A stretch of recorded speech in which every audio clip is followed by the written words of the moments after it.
He cut his head off. Dude. Holy. When officers arrived at this quiet park in Las Cruces, New Mexico, they expected to find someone who needed help. Instead, they found a man lying in the road, with his head completely separated from his body, and whoever had done it might still be nearby. Oh. I got a puke. We have a human head and a human body. We have both parts, they're just not connected. Sir, put your hands up. Stand up. With a possible suspect already inside the park, officers now had two problems. They had to secure the murder scene and find out whether there was anyone else out there. Did you see the knife? It's this big. Yeah, it's a small knife. All right, let's look for any more victims. Dude, there could be another head in that bag.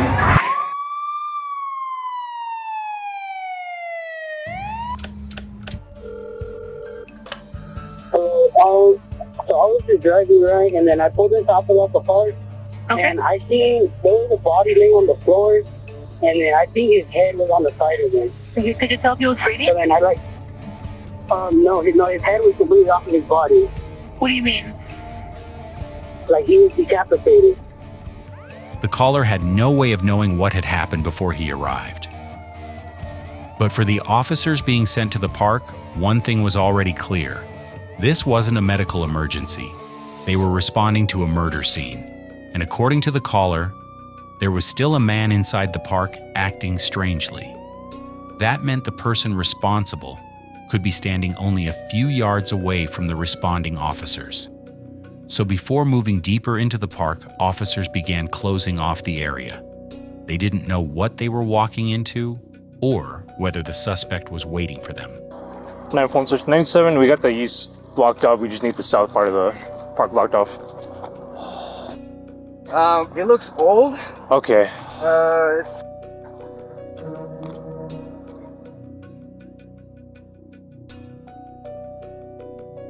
Go make 2-5 with them. He's sitting right there. At first, the officers weren't even sure how recent the attack had been. Then they located the body. While one group focused on the victim, another officer noticed a man sitting beneath a tree only a short distance away. But as the officer moved closer, the man was covered in blood. 946, make 2-5 with a pedestrian in the middle of the park. Sir, put your hands up. Stand up. Come over here. Put your hands up. Put your hands up. Get on your knees. Put your hands where I can see them. Contact. I got cover. You got contact. Shift. I got it back. Slow down. Nope. I just lost my... Just pat him down, bro. Yeah. Come on, bro. Is it cool if I take everything out of your pocket? Put gloves on, please. Put gloves on, please. Yeah, I got gloves. Here you go. Just get him at it. Hey. We need somebody to stay at the intersection to make sure our scene doesn't get contaminated. Smith, get back to the intersection. Smith, go with the body. There was no obvious attempt to run. Officers quickly secured him and began checking him for weapons. At the same time, other officers were already trying to protect the crime scene from contamination. With the man now in custody, officers began looking more closely at the area around him. And then they noticed something lying nearby. A blood-covered knife had been left beside the suspect. And despite the horrific condition of the victim, the man sitting nearby appeared remarkably calm. For the officers at the scene, the pieces seemed to fit together almost immediately. Did they say that they have a suspect or a possible suspect? I'm like 99.99. That's it. Oh, really? You think so? Here's right there, next to the knife with all the blood. Oh, is there knife and blood over there? Yeah, it's like stuck to the ground. You can see all the blood on it. Oh, okay, then never mind. I didn't know that part. But before they could be certain, there was one more question they needed answered. Was there anyone else in the park? Officers spread out across the park, searching the surrounding area. All right, let's look for any more victims. I got Ortiz watching where we got the dude. Okay. Has he said anything? Hey, everything, John. He was smiling and laughing when we hooked him up.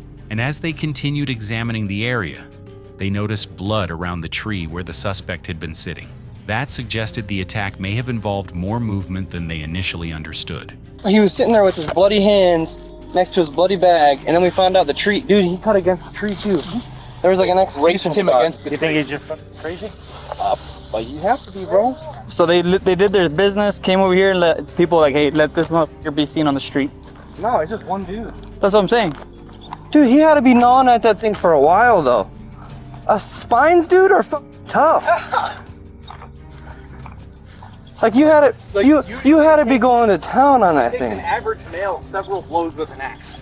Yeah, like that's meant for chopping. Yeah. You guys already cleared by that playground and everything? Yeah, it was clear all over there. You had some probably the gun, a pike. Oh, it's 49. And Yeah, boy. we got all it's 49. Okay.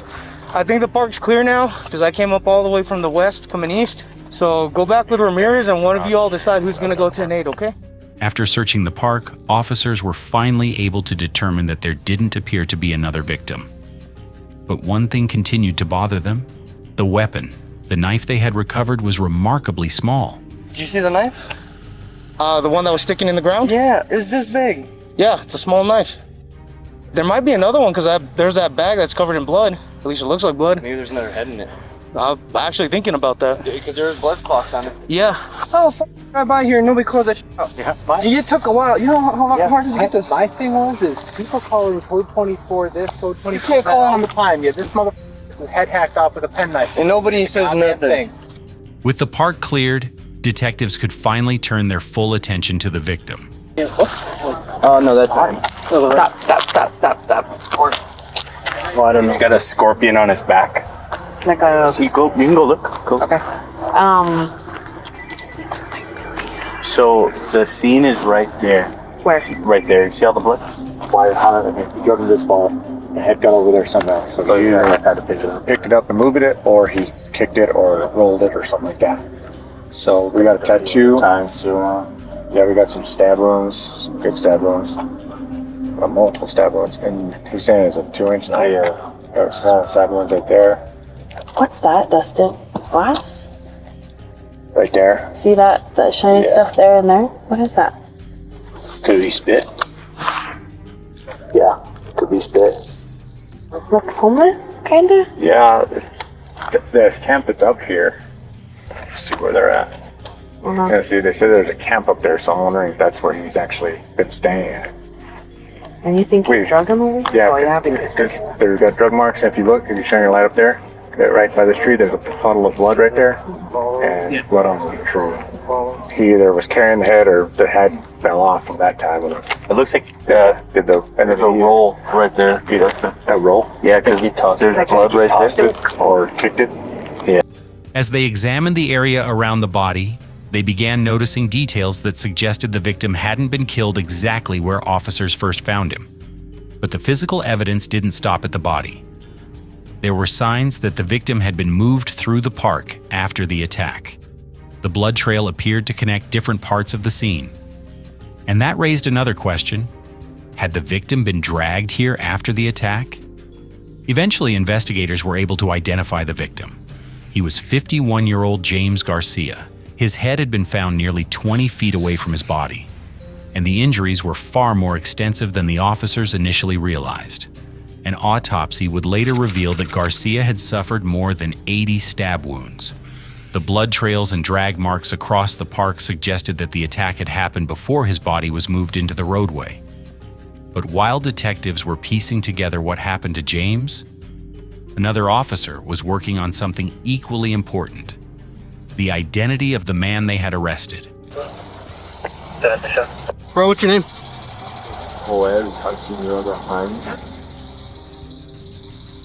So, this is what he gave me. I don't know if you guys found any identification. Laser said he didn't feel a lot on.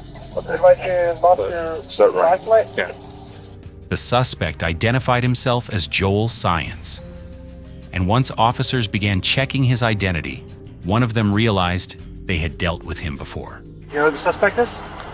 Science. It's Joel. Huh? It's Joel. Which one? Joel. Joel Science. He's the one that Code 5 Vex wrote death to in his own blood and then signed his name. That name immediately brought back memories of another disturbing incident. Just 8 weeks earlier, Joel had already attracted police attention. He had gone on a vandalism spree across Las Cruces, smashing the windows of 2 businesses. But what officers found inside one of those buildings was even more disturbing. The walls had been covered with hateful messages and slurs. Some of them had been written in marker. Others had been smeared with blood. The damage amounted to thousands of dollars, and surveillance footage captured Joel leaving the area. Police eventually arrested him and charged him with multiple felonies, but Joel was released while the case was still pending. Now, only weeks later, he was sitting in handcuffs beside a man who had been brutally murdered, and detectives were about to find out whether Joel would finally tell them what happened. Joel was taken to the Las Cruces Police Department and placed in a booking cell. When detectives arrived, they immediately began questioning him. Joel? Yes, sir. I'm Detective Gonzalez, Las Cruces Police Department. This is my partner, Detective Lockridge. You feeling all right now? Oh, yeah. Okay. What were you doing at Apodaca Park this past night? I don't know. You don't know? Okay. Who were you there with? Tell me what you do know, Joel. Tell me what you do know. What do you know? What happened? What'd you get on your hands? What's that? You don't know what you got on your hands? And you don't know what you were doing in Apodaca Park tonight? What were you doing? I wasn't in Apodaca Park until I got called. Me neither. That's what officers found. Yes. So why do you think you're here, Joel? You guys brought me. I'm asking you why we brought you here. Why did you? I don't know. I'm asking you. You asked me. Huh? I don't know. You asked me. Joel refused to give them a straight answer, and whenever detectives pushed for an explanation, he simply denied knowing why he was there. For the next 30 minutes, Joel gave investigators almost nothing. But detectives weren't finished. While he sat in the interrogation room, they were collecting his clothing, photographing him, obtaining DNA samples, and digging deeper into his past. And what they found would reveal that this wasn't the first time Joel had been connected to a murder. Years before the killing at Apodaca Park, officers had already encountered Joel in connection with another murder. It happened at the Townhouse Motel, where police were called after reports of a shooting. Inside the motel, they found 21-year-old Benjamin Montoya dead on the floor. He had been shot in the chest, and Joel was arrested at the scene. Joel was charged with first-degree murder, but investigators were missing one crucial piece of evidence: the gun. Months later, that weapon finally surfaced after it was recovered during an unrelated robbery arrest. But by then, investigators couldn't establish who had actually pulled the trigger. Without enough evidence to prove Joel was responsible for Benjamin's death, the murder charge was eventually dropped. Joel walked free. When Joel returned to the interrogation room, detectives took a different approach. Instead of simply asking him what happened, they tried to make him explain his relationship with James. Joel immediately became defensive. Joel, I'm just trying to find out more information about James. So, was he your boyfriend? Were you guys dating each other? Okay, were you guys in some kind of lover's quarrel? Yeah. No? Who's that? Like, because he's your boyfriend, you guys got in an argument? Who told me that? That's just what I'm getting. Just can't do that. You tell me, man. Oh, why? I'm not calling you gay. Yeah, I'm not judging you. I'm married. Yeah. You're married? Yeah. Who are you married to? Are you married to James? Are you trying to insult me? Huh? Are you insulting me? Why are you No, I'm not insulting you. I'm not calling you gay. Well, why are you calling me gay? I'm not calling you gay. You're just asking if that's what it is. I didn't call you literally gay. just called me gay. I said, are you married to James? No, who told you I'm married to James? I don't know. Okay. Well, I'm trying to find out why James is dead in a park and you have his blood all over your hands. I'm not gay, I bet you are. Where are you getting this? I'm not lying about anything. You're lying. You're telling me I don't know You're everything. detective, but yeah, you act like a child. I'm not acting like a child. Yes, but Okay. also, So then tell me about James. Tell me about James. Shows your teen says. Is that why you're pissed because James thought you were gay? No. Did James hit on you? No. Did he make some kind of advance towards you that you didn't like? No. Want to fight me? I don't want to fight you. Well, it's on my coast. I don't want to fight you. Don't call me gay. I'm not calling you gay. I'll beat this. Okay. Here's what I think happened. You and James are in a relationship. He said something to you, and you killed him. Where did you hear? Does your wife know where you're at right now? No, not mine, that's all you. Does she know that you're sleeping in the park with another guy? No. One of us. You told me earlier you're sleeping in the park. You and James are the only ones in the park. I didn't do that. That's exactly what you told me. No, I said that. It's on the camera. That's not what I said. Look, Joel, we know what you did. We just want to know why you did it. So why did you kill that guy? It's with you, my wife. Your wife. When did this happen? 4 years ago. 4 years ago? Yeah. Okay. Was that reported? No, we were all What's that? We were all homeless. You guys are all homies. Homeless. Homeless, I'm sorry. Those are our bags that you stealing from us. Okay. Which bags are yours? Those 3 bags belong to my wife and a girl, 2 friends. Okay. I wanted to get them back. I just tried to take them. He pulled the gun on me, so yeah, I had a knife myself. Yeah. And what else did you do? I cut his head off. I dragged his body down the street and gave it a good thump on his head. You played soccer with his head? Yeah, I keep fat passing cars. I told you what you I appreciate that. I appreciate you being honest with us. Can you get a cigarette? You want a cigarette? I can see what I can do for you, okay? See if I can get you a cigarette. All right. After nearly an hour of refusing to cooperate, Joel had finally started talking. According to Joel, James had sexually assaulted his wife years earlier. He claimed the 2 men eventually crossed paths again, and that James pulled a gun on him. Joel told detectives he had acted in self-defense. Detectives searched the area for evidence of the weapon Joel claimed James had used. They found nothing. They also discovered something even more significant. There was no record confirming the marriage Joel had described. With the interrogation coming to an end, detectives had heard enough. Joel had admitted killing James. Joel was taken to the Doña Ana County Detention Center and formally charged with first-degree murder.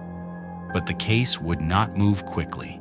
During the following years, Joel was declared mentally incompetent to stand trial. Investigators learned that he had been diagnosed with schizophrenia when he was just 11 years old and had been off his medication for years. He now faces a life sentence in the New Mexico Department of Corrections. What began with a stranger's 911 call ended with a murder conviction nearly 4 years later.